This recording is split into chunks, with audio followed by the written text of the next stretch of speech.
माधवी अपने पति रमेश और अपने बेटे अजय के साथ रहा करती थी। अजय का बचपन से एक ही सपना था कि वो अपनी आगे की पढ़ाई यूएसए में पूरी करे और इसीलिए वो यूएसए पढ़ाई करने के लिए चला जाता है।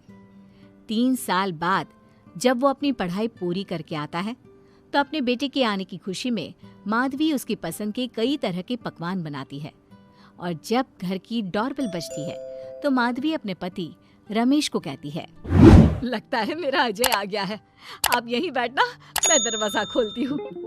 माधवी जल्दी से जाकर दरवाजा खोलती है तो दरवाजे पर अजय के साथ एक लड़की को देखकर वो अजय से पूछती है, ये कौन है बेटा? माँ, ये ग्रेटी है, हम दोनों यूएसए में साथ ही पढ़ते थे और अब ग्रेटी इस घर की बहू है। क्या बहू? अरे बेटा, तूने शादी कर ली और बताया भी नहीं। कम से कम अपनी माँ को बता तो देता कि तू अपने साथ इस घर की बहू लेकर आ रहा है। मैं बहू के आने की कुछ तैयारी तो कर लेती। कोई बात नहीं बहू, यही रुक, मैं अभी तेरे लिए पूजा की थाल लेकर आती हूँ। मॉम, आप अपनी ये फॉर्मेलिटीज बाद में पूरी कर लेना। I'm so tired right now. आजा डार्लिंग, अपना रूम कहाँ है? कोई बात नहीं बहू, तुम पहले आराम कर लो, तब तक मैं तुम्हारे लिए चाय बना कर लाती हूँ। ग्रेटी अपनी सास की किसी भी बात का कोई जवाब नहीं देती और अपने रूम में जाकर सो जाती है। कुछ देर बाद माधवी अपने बहू बेटे के लिए चाय नाश्ता लेकर उनके कमरे में जाती है, जहाँ ग्रेटी अपनी सास से कहती है, हाँ चाय, आ चाय। क्या हुआ ग्रेटी? अपनी मॉम को बोलो कि अब ये जब भी हमारे कमरे में आए तो नॉक करके आए। आपसे मैं ऐसा ही करूंगी बहू। वो तो आज ही तुम दोनों आए हो तो मुझे लगा थक गए होंगे, इसलिए जल्दी जल्दी मैं ऐसे ही चाय नाश्ता लेकर आ गई।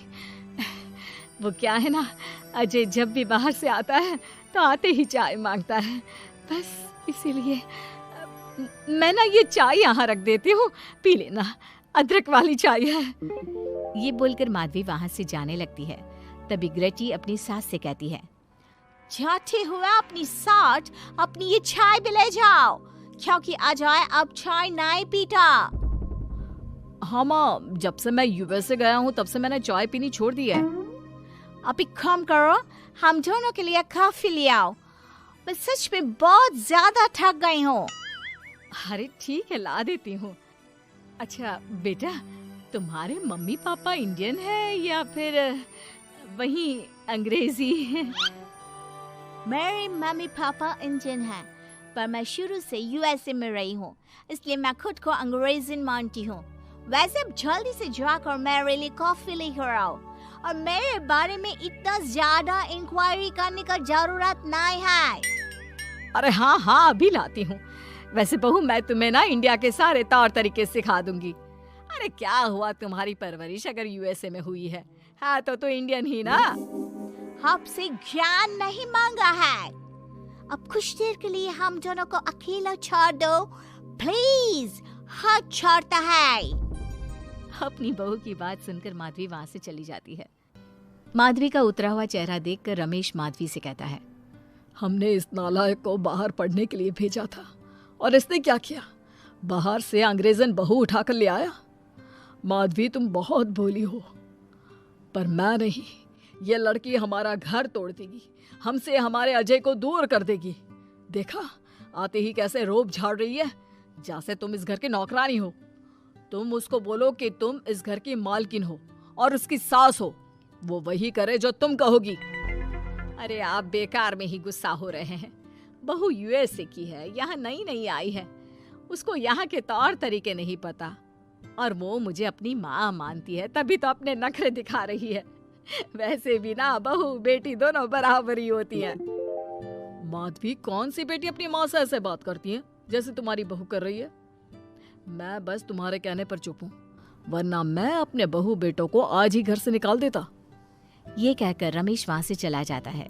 ऐसे ही कुछ दिन बीत जाते हैं और ग्रेटी अपनी बेचारी भोली भाली सास पर अत्याचार करती रहती है। ग्रेटी अपना सारा काम अपनी सास से करवाती और उसी को भला बुरा सुनाती। ऐसे ही एक दिन माधवी कपड़े धो रही होती है और ग्रेटी माधवी को सताने के लिए अपने सारे कपड़े लाकर उसे देती है और कहती है, मॉम्स, ये मेरे कुछ कपड़े हैं, जरा इन्हें भी धो दो। इतना बोलकर ग्रेटी तैयार होकर घर से जाने लगती है। तभी माधवी उससे कहती है, बहू, आज तुम्हारे ससुर के दोस्त के घर में एक छोटी सी पार्टी है। उन्होंने सह परिवार बुलाया है। मैं चाहती हूँ कि तुम और अजय भी आज हमारे साथ वहाँ चलो और आज ना साड़ी पहनना। मॉम, अभी मैं क्लब जा रही हूँ, रात को मुझे टाइम मिलेगा तो आपके साथ चली जाऊंगी, पर साड़ी बारी नहीं पहनूंगी। ये कहकर ग्रेटी वहाँ से चली जाती है। शाम हो जाती है। सब ग्रेटी के घर आने का इंतजार करते हैं और इस वजह से कोई भी पार्टी में नहीं जा पाता। इंतजार करते करते रात के 12 बज जाते हैं। 12 बजे रात को ग्रेटी नशे की हालत में जख्मी घर आती है। अपनी बहू के सर और हाथ पर लगी चोट देखकर माधवी परेशान हो जाती है और जल्दी से फर्स्ट एड का बॉक्स लाकर अपनी बहू के सर पर पट्टी करती है। एक माँ की तरह प्यार करते हुए वो अपनी बहू से कहती है, बहू, तुझे चोट कैसे लग गई बेटा? मैं घर आ रही थी, एक बाइक वाले से मेरी टक्कर हो गई। कोई बात नहीं बेटा, कल सुबह होते ही तुझे अपने फैमिली डॉक्टर के पास ले जाऊंगी।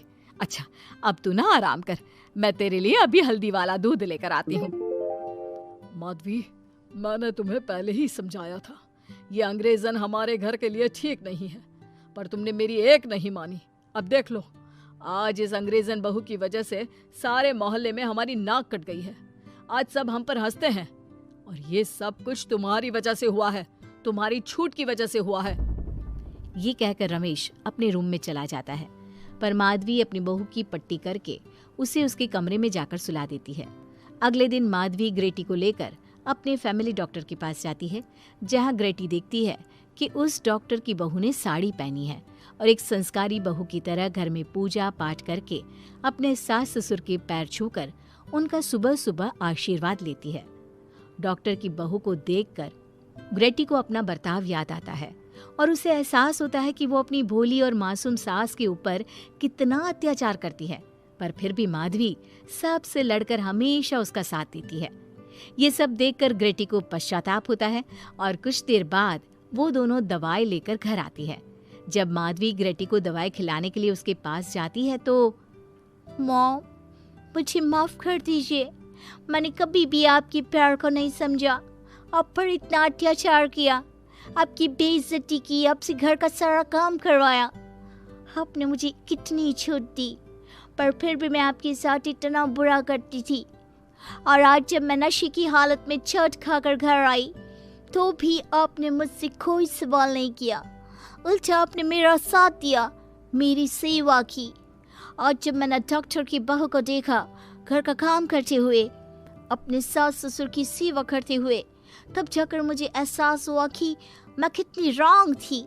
एक इंडियन होकर भी एक बहू के कर्तव्य से दूर रही और आपके ऊपर अपनी अंग्रेजी का रौब झाड़ती रही। मुझे माफ कर दीजिए सासू माँ। बेटा, अक्सर बच्चों से गलतियां हो जाती है। ऐसे भी सुबह का भूला अगर शाम को घर आ जाए तो उसे भूला नहीं कहते बहू।